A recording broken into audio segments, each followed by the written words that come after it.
Good Friday afternoon, everybody out there, and getting ready for the weekend, what I like to call the gateway to the weekend. And man, what a great way to start the weekend. We got new stuff to talk about.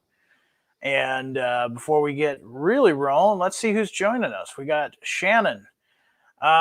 We have Ronald. We got Jonathan, SP Scotty. I think we're going to have some stuff you're going to like today. We got Troy.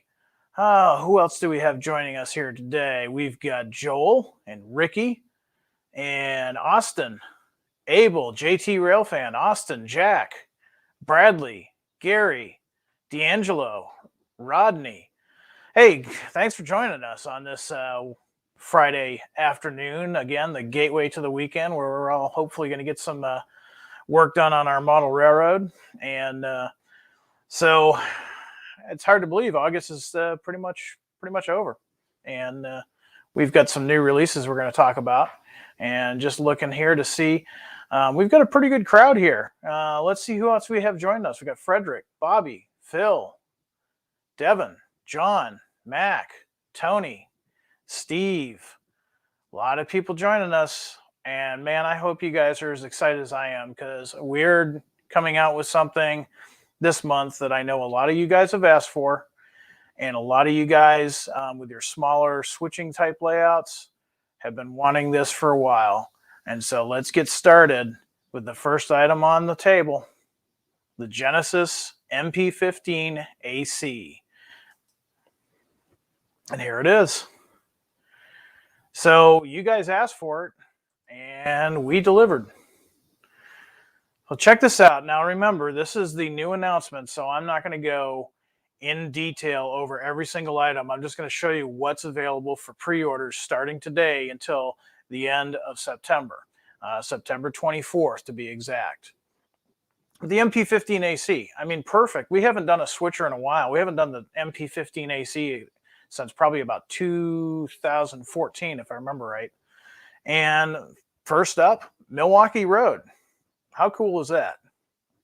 Now, these Milwaukee Road locomotives, the developers spent a lot of time going through these and making sure these were correct to the 1970s era with all of the different details that we're going to talk about on an upcoming Train Tuesday. But before I go further, there's some really cool things about this. We've done some real serious work on this locomotive, and it's got some new features. You guys asked for ditch lights. Some of the offerings are going to have ditch lights. The motor has been upgraded. It's much better drivetrain now, much better motor. And cool thing is, Tsunami sound. Tsunami 2 sound is going to be available in all of these. Of course, you can still get the standard no sound DC, but I mean, this is going to be really cool, especially for you guys that have the small shelf top layouts. This is going to be cool, especially with the sound. So yeah, first up, Milwaukee Road. Here's one that really got a lot of you guys excited when we posted it last night about this show. And it's the Lake State Railway. And don't worry if you're not familiar with this. On the next Train Tuesday, we're going to talk about this railroad a little bit. We're going to talk about this switcher. And, you know, we've seen the pictures featured. You'll see some more pictures of the prototype. And really cool paint scheme. And it's one of those paint schemes. This is a railroad up in Michigan. You know, I have no connection to this railroad whatsoever, but it's one of those paint schemes and one of those cool railroads that you just kind of have to dip your toe in the water a little bit on these. Here's one that you guys are specifically asking for, the Union Pacific. Now, these are for the yard service, and these are representative of switchers in the 2000s. And you'll see that we've got a little bit of not quite prime for grime, but we've got some surprises there for you. Take a look at the cab. Now, one thing I do want to point out too is if you look at the earlier switchers, you'll see all the cab windows are in place. By the time we get to Lake State Railway and UP, those windows, those little corner windows, they've been plated over. That's a detail that we haven't missed, where they're going to have those details appropriate for their era.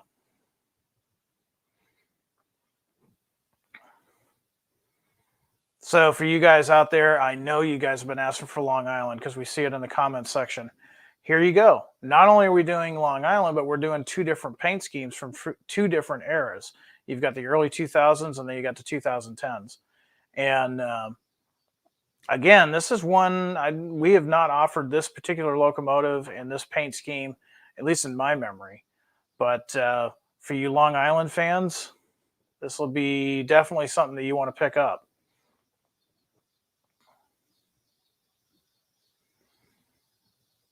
How about some CSX? How about some YN3? So here we go. Mid-2000s.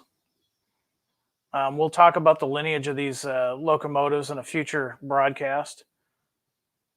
But not only did we give you ditch lights on the front, we gave you ditch lights on the back, just like the prototype. First time we've offered the ditch lights on this particular model.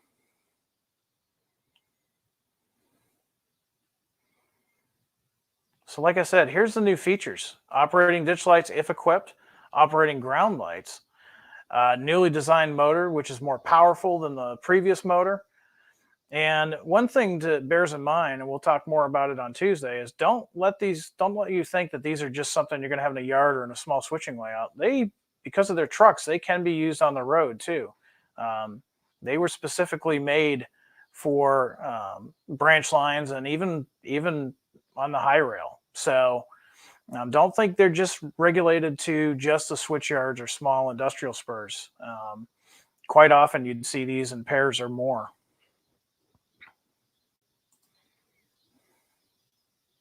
So yeah, that is definitely, I mean, I'm excited about those. I'm kind of biased towards switchers anyways. They're really cool. I hope you guys are excited. It looks like George is excited. Yeah, they do. They really cool. I'm really excited about these. Let's see. Just going through the comments, see if anybody has any questions on these, because usually, as you know, when I'm sharing my screen like that, I don't always catch the comments. So, hey, Phil's got a cool comment. He says, "I work at Lake State. Glad to see it." Cool. Phil, you know what? You're going to have to send us some pictures if you can. And yeah. Yeah, no bandits, Michael. Sorry. I don't know. It has been called heresy, so I don't know. We'll have to wait and see. Oh, let's see. So, gotten some great comments here. And if there's no questions on that, then we will go on to the next one. Oh, Bradley says Milwaukee was used on the main lines and branch lines in Montana. Unpumped. Yeah, that's true. That's awesome. All right. And like I said, there's some more prototype questions I see out there. We're going to talk in depth about it on Tuesday, this coming Tuesday. And we've got a lot to talk about on that train Tuesday. But let's keep rolling. We've got another Genesis item I want to share with you guys. For you guys that are in the Steam era, we're coming out with the Challenger again. And this too has been upgraded. As you can see, every time we come out with a new steam locomotive, we're giving it some upgrades. This is going to have the Tsunami 2 this time. The connection between the tender and the steam locomotive, that connection like we did with the Big Boy and the FEF, it's going to be much more robust, a lot easier to unplug at shows and stuff without damaging the electrical connections inside. LED lights, of course. And here's what we're doing. We've got these Union Pacific locomotives that we'll talk about. We're going to talk about these in depth on Tuesday. And at first glance, they all look alike, but they're not. There's some subtle differences. And again, that's why they're in the Genesis line. They're going to have those subtle differences based on their specific number, their road number, and what era they were performing in. But we didn't stop there. Not only do we have the really cool two-tone gray paint scheme that they did, but the Denver Rio Grande. Now, I'm sure some of you guys, most of you guys probably knew that, we were going to, that the Denver and Rio Grande Western had some. We'll talk about why a little bit more on Tuesday, why. It has something to do with World War II. But these are definitely going to be great locomotives for you guys that are doing the 1940s, specifically around World War II era, all the way up into the mid-50s. And again, some new features. So unlike last time, they're going to have dual cube speakers. We're going to have the Tsunami 2 in there, which we've not done with this specific model. The headlights have been improved with LED lighting. And also something that's new, the lighted firebox feature, the flicker feature. And of course, that the more robust plug in between the two, the tender and the steam locomotive. So see, we got something for, so far, we've got something for modern guys. We've got something for steam era guys. We've got switchers. We've got mainline steam. Hopefully we're getting to some of you guys' soft spots out there. So I'm looking at the comments, and yeah, Joel, probably not a good idea with these specific locomotives. Probably not a good idea. All right, cool. We're going to move on to the next item, which is also a Genesis item, but we've already done 2 locomotives. So let's see what we have here. I think this will be very popular with most of you guys. The ACF 4600 hoppers. Now in Genesis, these are very well executed.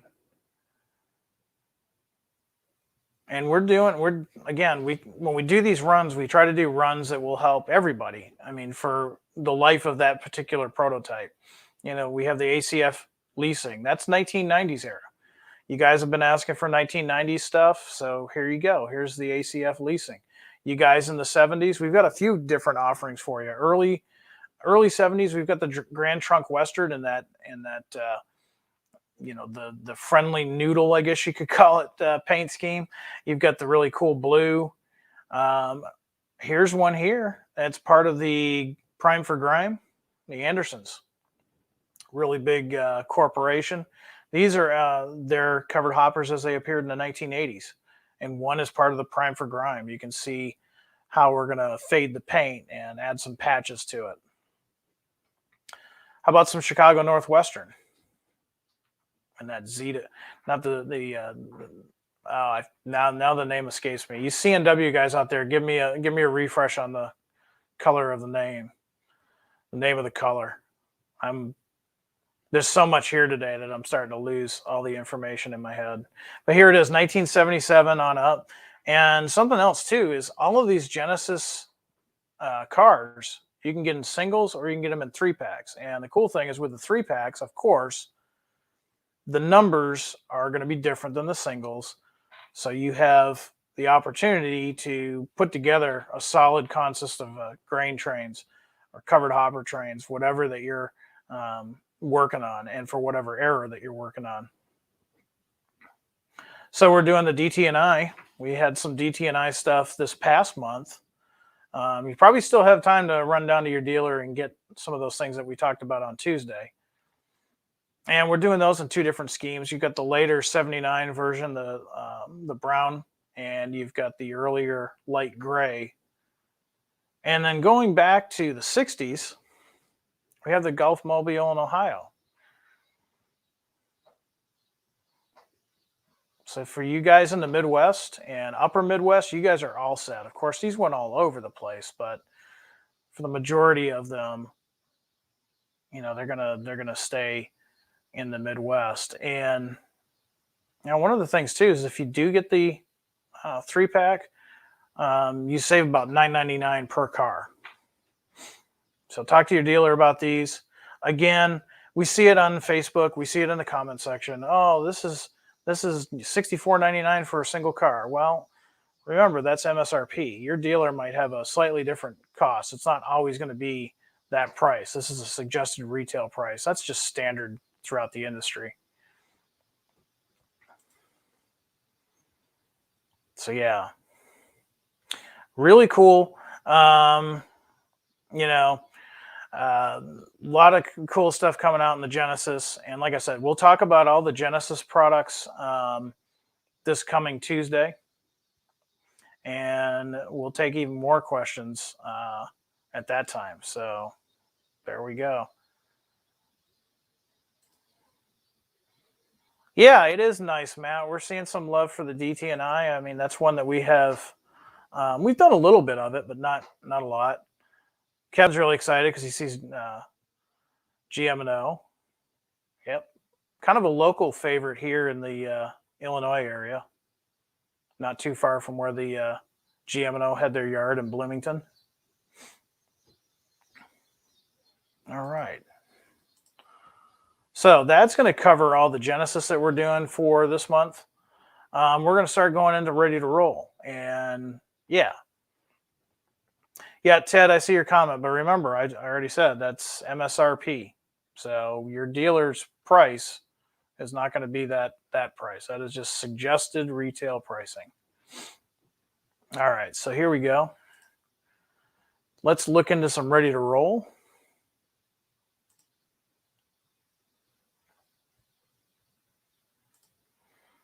How about some SDs? How about some SD39s? How about some Copper Basin Railway SD39s? Now, what's cool about these SD39s, a majority, if not all, that are in this current release are based on SP locomotives, meaning that their lineage comes from the SP. So you guys are like, hey, I want SP. Well, there you go. So first one that we have here is the Copper Basin Railway. And one thing, too, before I go any further, we got a treat for you. On the Train Tuesday that we feature the Ready to Roll SD39, I'm going to have a special guest who put a lot of work into these. And he's going to come on real quick with us and talk about these because he's got some pretty cool history on these. So I don't want to steal any of his thunder. I just want to go through the schemes that we're doing for this run. And yeah, don't pass up on them this time. We've got some really cool roads. So let's see what we've got. Dakota and Iowa. Well, that's one that, you know, I'm looking back into my memory, and I don't remember. I don't think we've done this road on this locomotive before. But really cool stuff.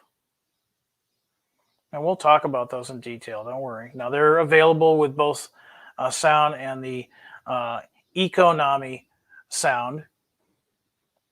So you get a little bit of a price savings there, but you still get some really great features. I had nothing to do with this, just to let you know. But yeah, now these are kind of cool. And this is kind of, I'll talk more about it on that Tuesday.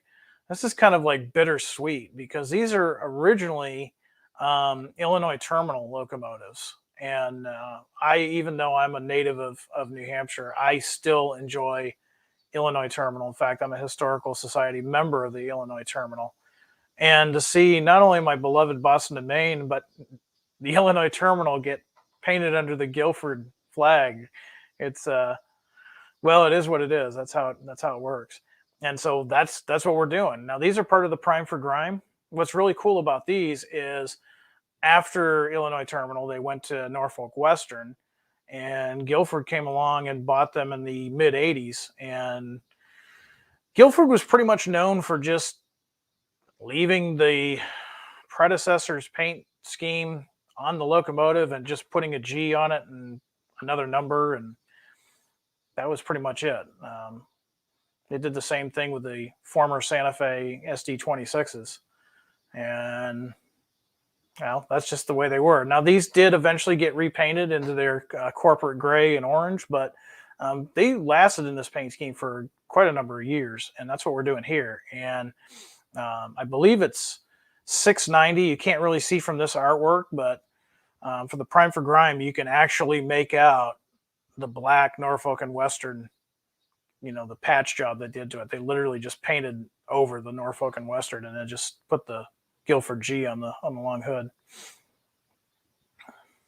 Now, speaking of Santa Fe, we are doing the Santa Fe ones too. These are 1990s era. Again, you guys that have been asking for 1990s era stuff, here we go.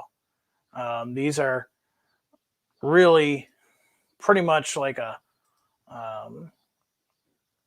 as they appeared 1990s. Very similar. Whereas the other ones that we're offering, every road number has a slight difference, whether it be the horn, the plow, things of that nature. The Santa Fe ones are pretty, I don't want to say generic, but Santa Fe had standards, and Santa Fe was always really good about keeping those standards. So these are going to be virtually the same. But if you're running 1990s, this is definitely for you, especially if you're running on the West Coast. Now, did somebody say Southern Pacific? Pretty sure I heard some guys out there asking for Southern Pacific, and the developers had some fun with these. These were all Prime for Grime, and I can't wait to see these. These are going to look great. We'll talk about those details, and the guy that's going to be talking to us, I'm not going to give it away, but the guy that's going to be talking to us on Tuesday, we discussed Ready to Roll. He's got some great background on the SP, and these Prime for Grime units are going to be just perfect. And again, if you're doing the mid-90s, early to mid-90s, these are perfect for you. And of course, we got a nice prototype picture there by Frank Keller.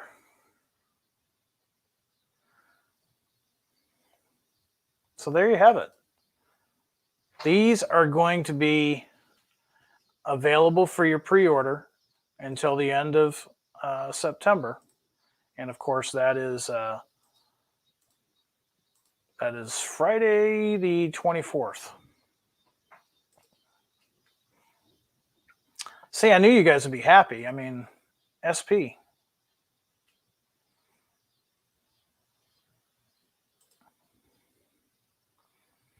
Yeah, I can't wait to see the Prime for Grime versions of these. Even the Guilford ones, I'm kind of curious to see what those are going to look for. Kevin likes the Grime. He says, bring it.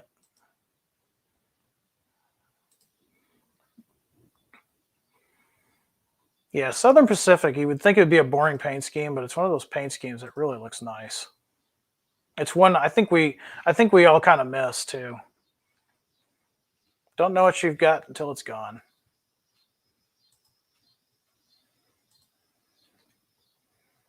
All right. So how about some stuff for the highway? How about some stuff for the highway? How about some trailers? And as you can probably tell, the developers had fun with the trailers again. They're always fun. I mean, we're going to do some trailers that are, you see on the highways and byways every day. But we're also going to have some fun because, again, it's our 75th anniversary, and why not have some 75th anniversary trailers? So, yeah. Oh, Steve's got a good comment. I want to put it up here real quick. Front and rear ditch lights, thank you. Yeah, we made it a little bit easier for you, Steven. Yeah, it's not the yellow sill, but hey, you can update that really easily.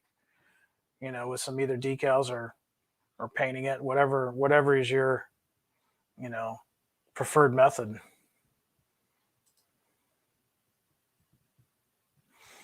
Let's see, what else have we got? Scott says it's amazing how this comment was missed. Yeah, amazing, because I don't always see them. So come at me again, Scott, and let me know what I missed. Is it this one? Because a lot of people are thrilled for Prime for Grime, myself included. All right, let's get back to the trailers, and I'll get back to the comments in a second. So here we go. We got, 53-foot Duraplate trailer. Started seeing these in the 1990s. We've talked about this on Train Tuesdays in the past. Highway regulations allowed not only the standard conventional cab tractors, but longer, wider trailers. And 1990s, and I remember seeing just a explosion of 53 footers all over the place. And so these are the ones from the 90s that we're doing, the Bay Logistics, the Bison Transport. Again, we're doing these in singles and all different, road numbers. And like I said, the Athearn ones are kind of cool. We did 3 different styles here. This light blue one here, that's one that it's very similar to one we did in the past, and it was a very popular seller, so we decided to do it again. Millis Transfer, that's one I remember seeing. Wills, these are all 1990s, but here's one that's kind of cool for you guys that have a bakery on your layout or a bakery on your module or something. Wonder Bread. We got some Hostess stuff here. This is 2000s. Really colorful trailer too.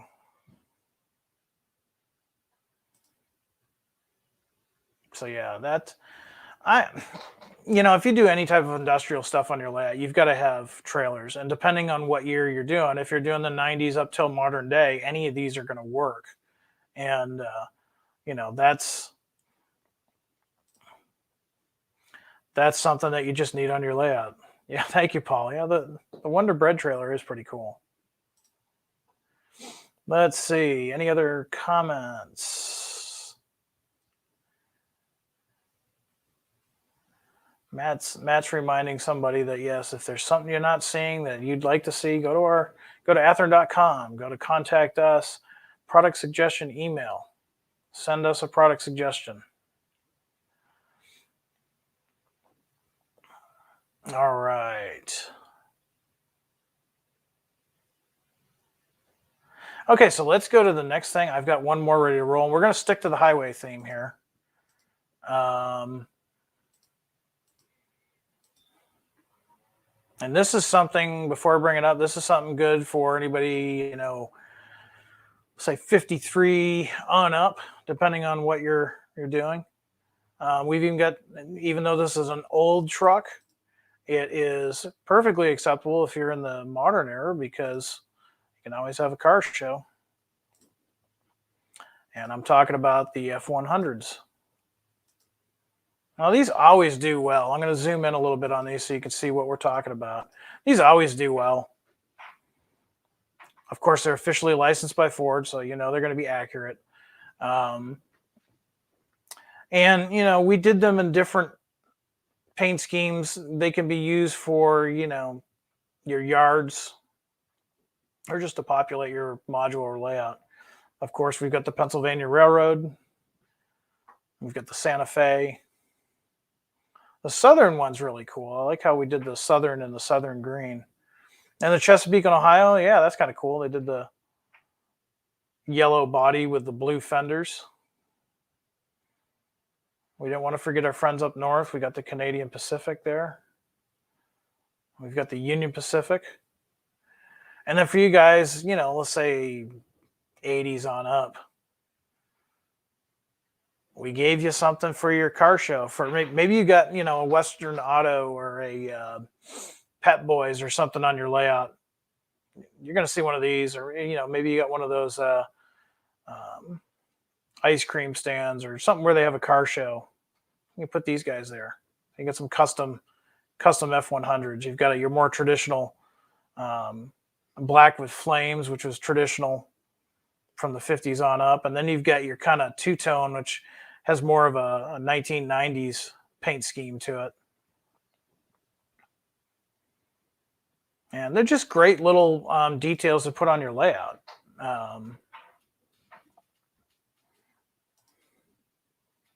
Exactly. Who doesn't like classic pickup trucks? Well,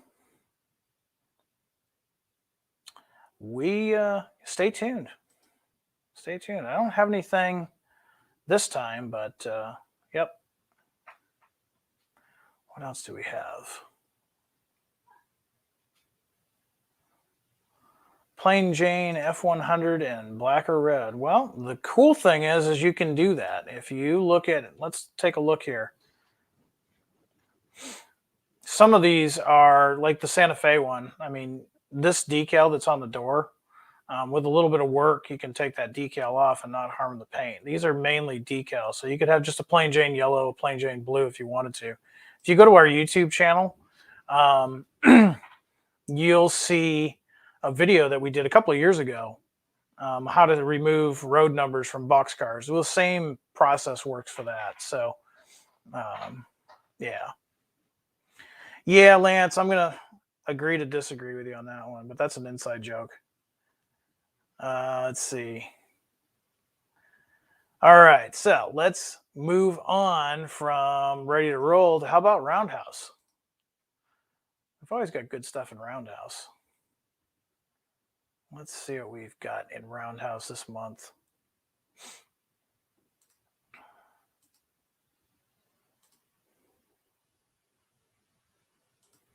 How about some high cube waffle boxcars? It's been a little bit since we've done these. I'll just zoom in on these. And, you know, with the Roundhouse, we're doing these 3 different road numbers per road. We've got our classic 1970s Chessie C&O boxcar. A Chessie the cat symbol on there. We got some modern TTX company. That's 2020 plus. I mean, you can't get much more modern than that. Fans of the 90s, take note. We've got some Illinois Central with the Death Star paint scheme. These were all over the place when I first moved to Illinois. We got some more Guilford for you. So if you pick up those former Illinois Terminal, former Norfolk Western SD39s, well, you got something to cart around behind it. 1980s. These lasted into the 90s, albeit they were not quite white by the 1990s. They were various shades of grime. Seaboard Coastline, 1980s. There's another 1980s. And then, last but not least, the Southern Railways of British Columbia. So, yeah. And again, you know, these Roundhouse cars, they're great because they're great for the younger modelers. They're great for operations. They have just enough detail that they look good. They present really well on a layout. No, they're not going to have the same detail level as a Genesis or a Ready to Roll. But if you're just doing operations or you need to build a train really quickly for, say, a meet or something of that, then yeah, I mean, these are perfect for that.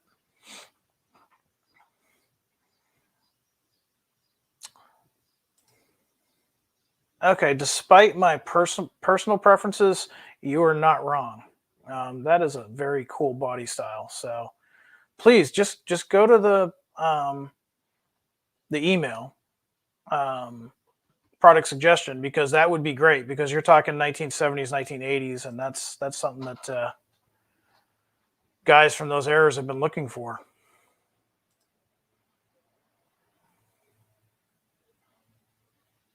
All right. No, Bradley, no beer cars this time.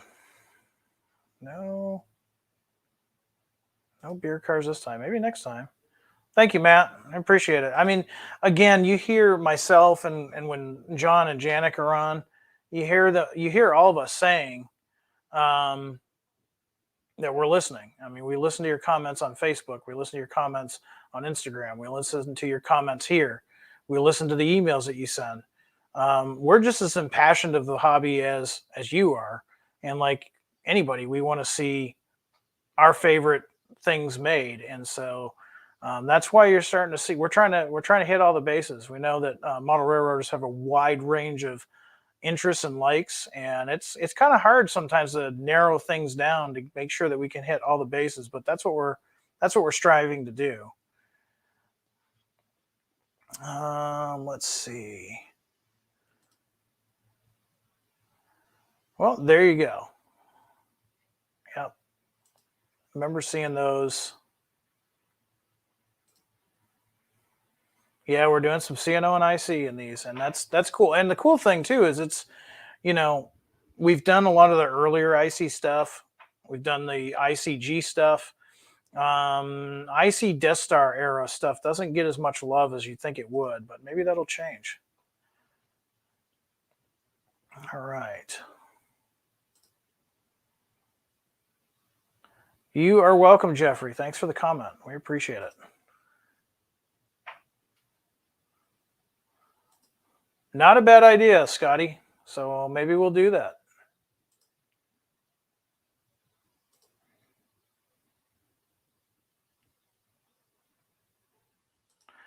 Daniel says, any chance of getting some smaller short line schemes in the MP15AC going forward? Ooh, Eastman Kodak Weyerhaeuser, or even modern WAMX patch versions prime for grime. Yeah, I mean that's always a possibility. I can't ever guarantee anything like that, but it's a possibility. And just like Scotty was saying earlier, the comment suggestion, new product suggestion email on our website, please by all means put them in there. The MP15AC hasn't seen a run in a little bit because we've been working on it, and now that it's good to go, yeah, we'll do some more releases. And if we need ideas for roads, then we'll definitely want to hear from you guys. All right.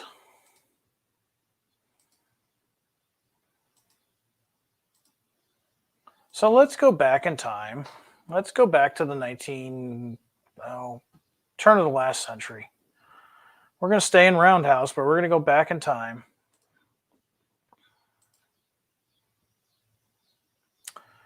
And we're going to go to some 36-foot stock cars.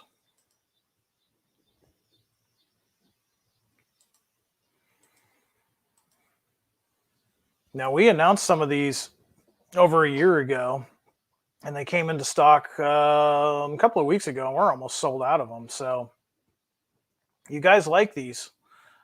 And so we wanted to come out with some more and offer them in some new roads. It's a Canada cattle car company, 1890s.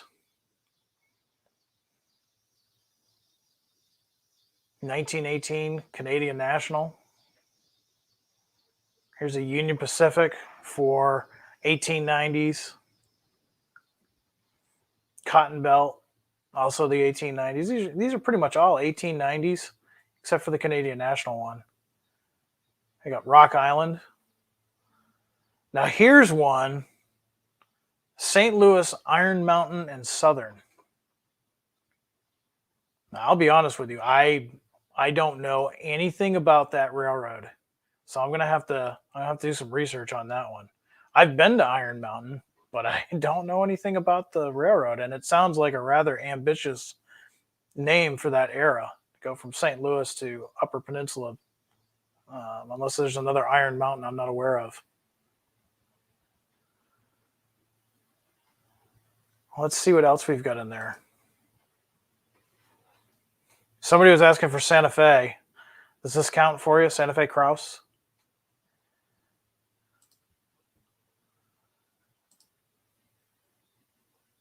Lance was looking for those.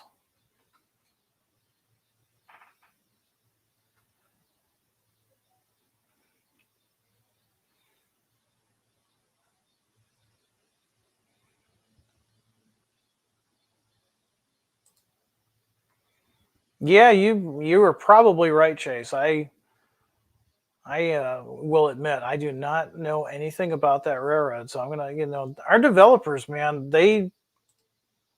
anybody can come up with roads for UP, Santa Fe, CSX, Norfolk Southern, but this one you're really digging into the history books, and like I said before, we've got a team of developers, some that you've seen and some that you haven't seen. Their depth of knowledge is just amazing. I'll probably have to tap into one of the developers on that line. That is really cool. So there you have it. Those are the stock cars. We got another Roundhouse offering. This time we're going to do some cabooses. We're going to do some traditional wood 3-window cabooses. And I'm going to zoom in on these, see if the artwork gets a little bit better. Sometimes when you back out on this rendering, it gets kind of funny. We'll just zoom in like this. Burlington Northern in Cascade Green, 1970s. A lot of you are probably thinking, well, that's kind of science fiction, isn't it?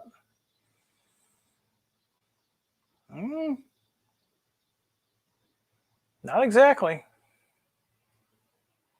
There were some wooden way cars from the CB&Q that did last into the Burlington Northern era, and at least one that I know of did get painted in Cascade Green and yellow. Now, I don't know. It's been a while since I've read the book, but it's been a while.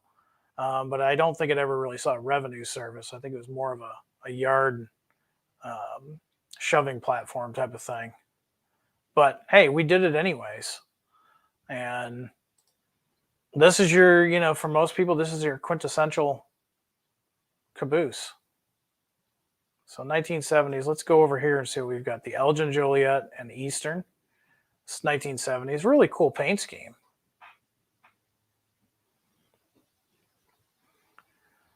We had to do the Sioux line. Now this is 1950s, totally appropriate.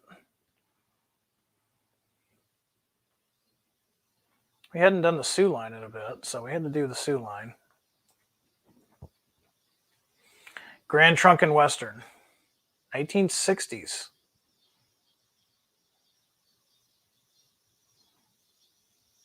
And these cabooses are all being offered in 2 different road numbers for each road. Union Pacific, of course, 1960s. This would be the last of these. I would say early 1960s. And Western Pacific with that really cool silver and orange paint scheme, the feather logo. 1960s. So older wooden cabooses, but perfect for 50s to even the early 70s.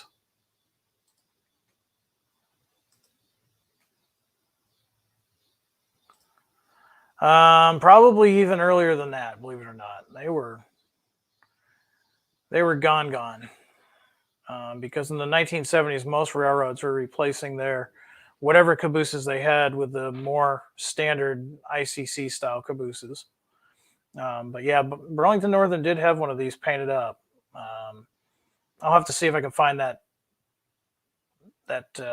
book and bring it on for a forward future Train Tuesday. Let's see. Any other questions on the...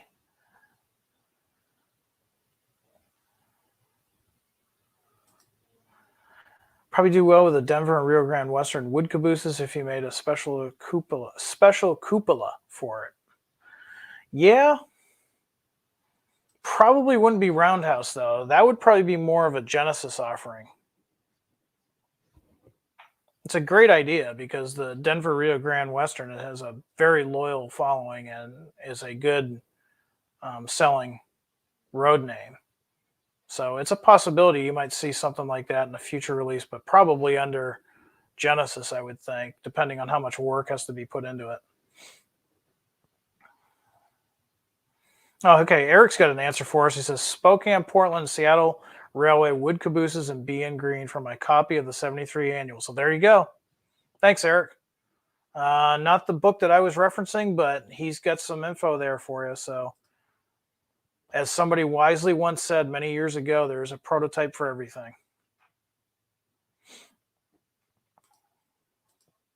All right, so we've talked about some HO, we've talked about Genesis, we've talked about Ready to Roll, we've talked about Roundhouse. So, oh yeah, we got some N scale too, I forgot. So let's see what's in the world of N scale.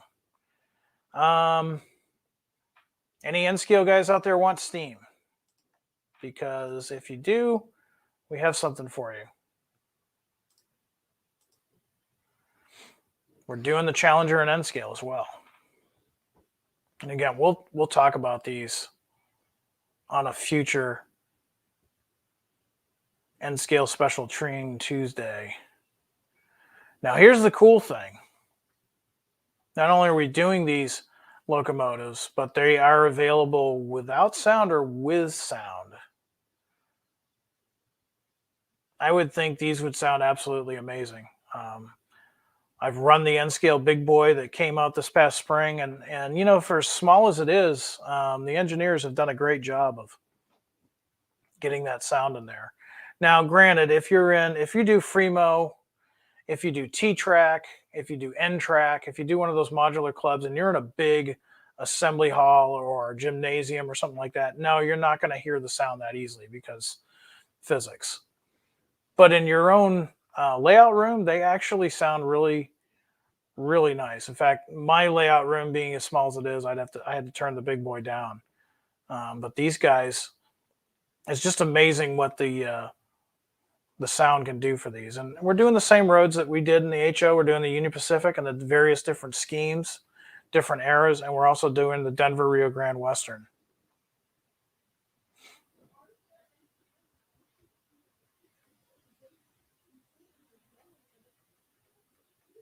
So here's something to think about. If you are even slightly interested in the Challengers, it would be best for you to do a pre-order because the big boys kind of hit everybody by surprise, myself included. Part of it was because 4014 is running around. In fact, it's going to go through our area here in Illinois this weekend on its way to St. Louis. But the pre-orders came in for that over a year ago, and when they came into our distribution center, they were gone. And a lot of people were like, "Hey, are you going to make any more of those big boys?" And no, once the pre-production is, or pre-orders are done and the production's done, that's it. So there we go. These Challengers, you know, if you're not familiar with them, take a look at our website. Here's some of the information about them.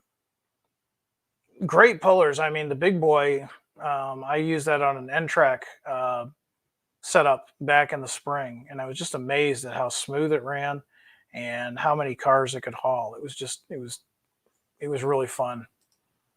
Really nice locomotive. So the Challenger is going to be about the same way. Okay, I still got more N scale. In fact, I've got 3 more offerings in N scale, and they're going to cover all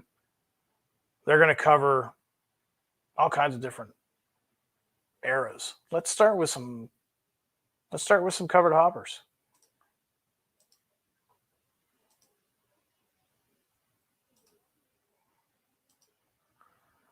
So just like the HO that we talked about earlier, we're doing these in N scale as well. And you know, if you're like me, if you're doing N scale in the 1970s, we got you covered. You've got the same roads that are being offered in HO. And not only that, but you've got the prime for grime, just like in the HO. And here's something that really, something to think about. The artwork that you're going to see in the HO scale versions, they transfer them to N.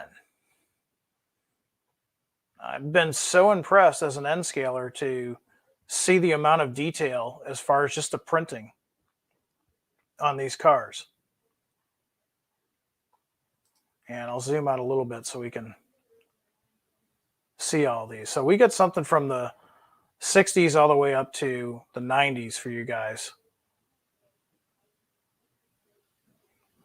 And again, I've said it 1,000 times before, but it just bears repeating. As for somebody that does N scale operations, I can say honestly, metal wheel sets, body mounted couplers, these things are just so much easier to operate. The HO scale guys have been spoiled for years, and now we're starting to see this in N scale with the sound and the body mounted couplers and the metal wheel sets, and you can use them on code 55 track. All of my tracks code 55, and I've had 0 issues with these going through all the mass-produced turnouts that are out there. They work on all different types of track. So a lot of my N scale's been on everything from T-track modules to N-track modules, Freemo modules to my home layout, and these just look and operate really cool. I'm definitely going to be probably getting a few of these in my future. N scale challengers. That's a challenge. Well, think of it this way. The challenge is on us, not you. All you got to do is open up and enjoy. Let's see. All right. I don't see any comments on the ACF, so let's go ahead to the next item. We talked about N scale, or we talked about the 36 footers. We're doing those in N scale too. 36 foot stock cars.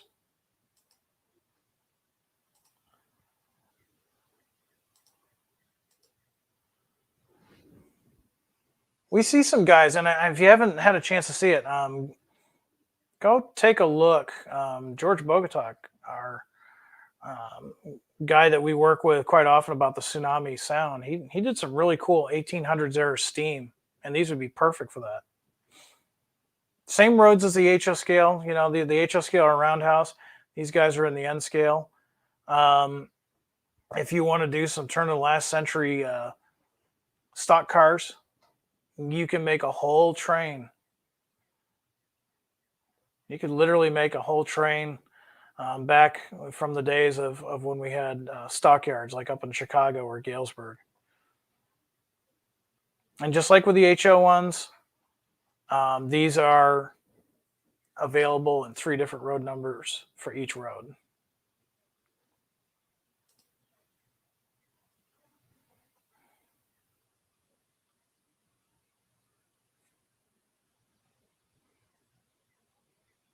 So yeah. Lloyd, I don't know. He's asking, will the trucks for the 3-window cabooses be available as a separate item? Thanks. I don't honestly know. I would think so. We have offered that kind of stuff in the past. But I would think that would be a standard part that you would be able to get. So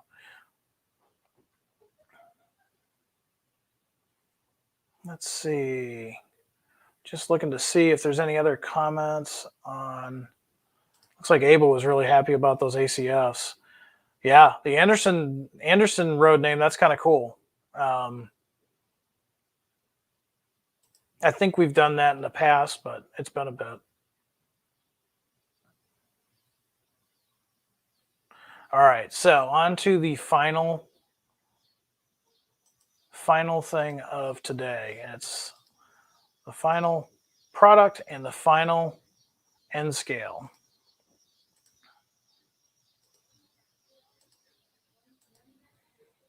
So again, these are the 3-window cabooses. Again, just like in the HO, we're doing them in N.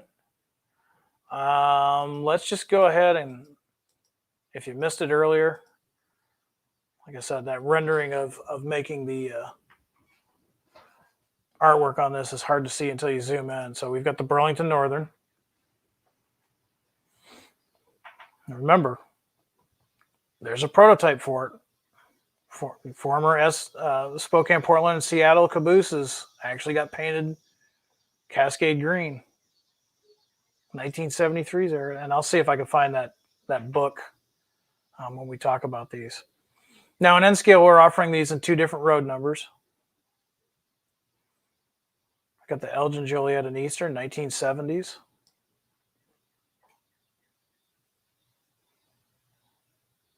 We've got the Sioux line again. Nice classic 1950s paint scheme. Just a really classic look to it. Grand Trunk and Western. What do you think that maple leaf means? Something to do with the parent company? Grand Trunk and Western guys know exactly what that is. Yep. 1960s on the Grand Trunk, and then the Union Pacific, like I said, 1960s. I'm gonna take a stab and say early 60s because a lot of the big Class 1 railroads were slowly going to different style and different manufacturer cabooses by now. A lot of these have been built at the turn of the last century. They've been updated along the way, like all railroads do with their equipment, but wooden cabooses were definitely on the endangered species list by the 60s and early 70s. And then Western Pacific with that really cool silver and orange.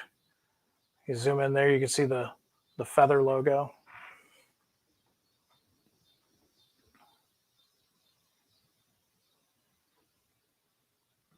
So we've got something for you guys that are modeling an N scale in the 1960s, 1970s. These are great models. Again, they're going to have body mounted couplers. They're going to have metal wheel sets. If you've had the 3-window caboose in the past, then there you go. You know how good they operate, how well they look. And we're just going to keep offering more road names that you guys are requesting. So there you go. There's the month of September. And it's a great month. There's a lot of great stuff. Now, where I'm coming to you here in central Illinois right now, it's about 4:30. So I have just enough time to end this broadcast and call my dealer and say, hey, I want such and such from August. So you still got some time, depending on where you're seeing this. Now, if this is pre-recorded and you're watching it on YouTube, well, you're probably too late. But with anything that we do, when we do the new announcements, look at the PDFs that we have online, and it'll show you when your last day to pre-order those are. So like we do every month, these are going to be available for pre-order until Friday, the 24th of September.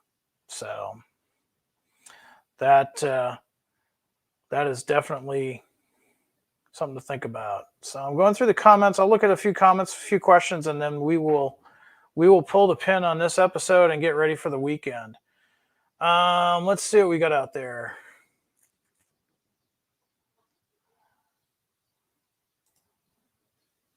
How about some modern BNSF shoving platform cabooses in prime for grime, BN faded Cascade green? We announced some prime for grime ICC cabooses in Cascade green back. It was almost a year ago, so that means we'll probably be seeing those in stock in the next few months. Specifically, like modern day, I think the ones that we were doing were more early BNSF. So depending on what BNSF area you're talking about. But yeah, that's a possibility. We could also do it in the ready to roll line. So it's a good suggestion. So make sure you go to our website and put that in there.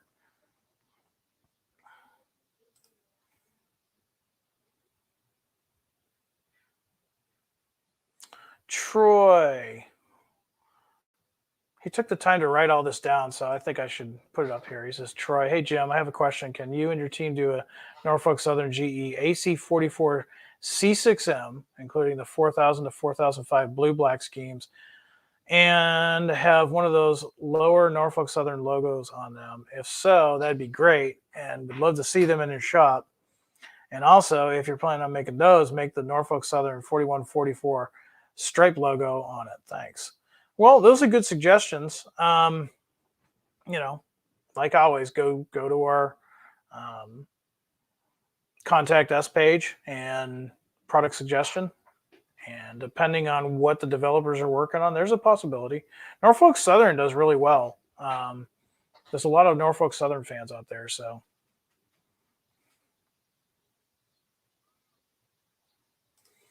Jonathan, you had a question and I lost it. You're asking about trailers from the 80s. Stay tuned. Let's see. Joel is on a roll with puns today, which isn't too uncommon, really.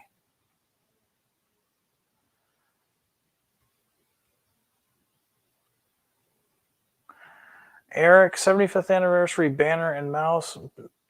I'm not sure. You mean mouse pad? Probably not the mouse pad, but banners, yeah. Oh, here we go, Jonathan, here. How about some 47-foot trailers from the late 80s and early 90s for department stores that no longer are with us, like Kmart and Woolco? Well, you know, Jonathan, you bring up a pretty interesting point because recently we had a post on Facebook about what I call the cola scheme.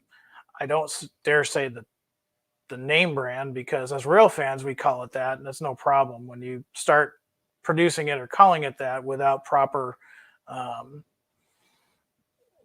licensing, you can get into trouble.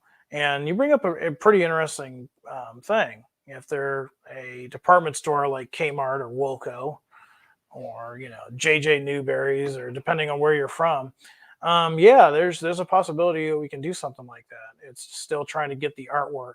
Sometimes on if you want to call it a fallen flag of the retail world, sometimes it's kind of hard to get the artwork for that.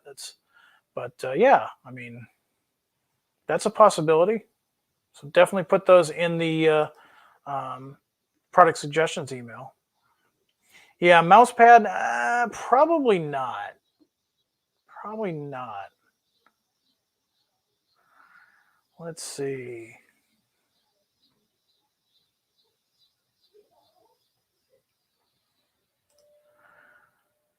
Glad to see the Milwaukee MP15s come back. I ordered 3 already. Well, good. That's good. We like to hear that. The Milwaukee Road ones are really cool. The first full-scale locomotive I ever operated was a Milwaukee Road, but it was an NW2. So, but I might still get one because it was the same paint scheme that we're offering in the MP15s. Let's see. Gordon, something for the Montana Rail Link modelers. We haven't forgotten about you. Don't worry. We had that cool release at the beginning of the year. We'll have some more for you. Yeah, I would agree. Again, I'm a little biased because it's somewhat of a local road. I lived up in Wisconsin for a little bit and definitely lived in Milwaukee Road territory. And yeah, super cool that we're doing those.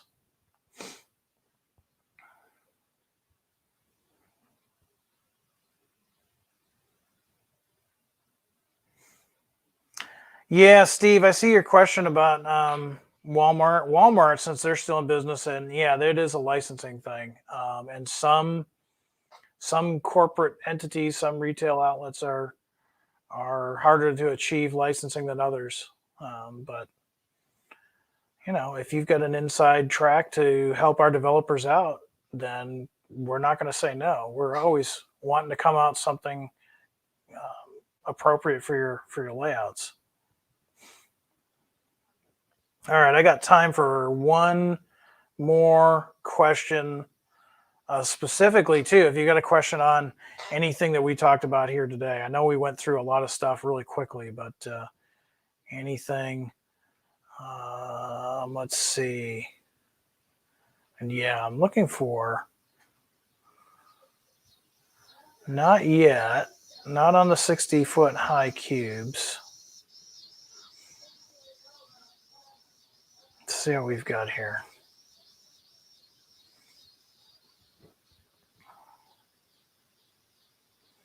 Any containers? Not this month. We did pretty good with containers earlier in the year.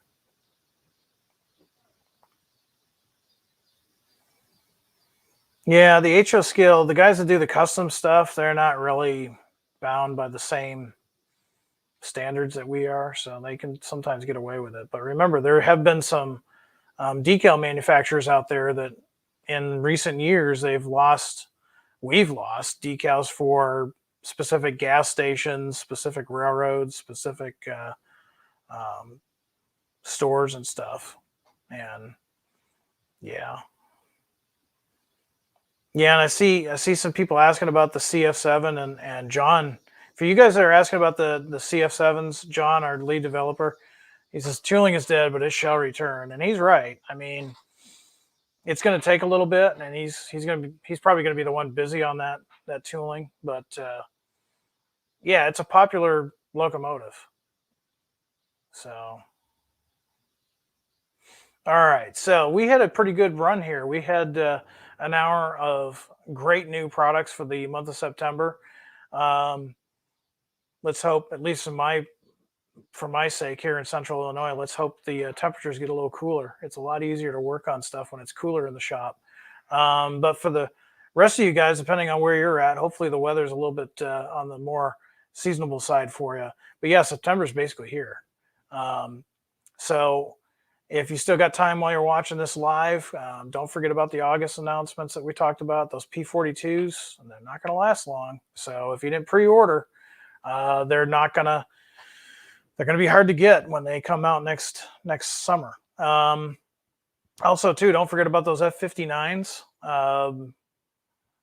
If you need power for the surf liners that you ordered back in July, you're going to want to get on board and get the F59s, because I don't know when we were going to offer those again. So, and that goes for both HO and N. So there you go. So guys, there you go. There's the month of September.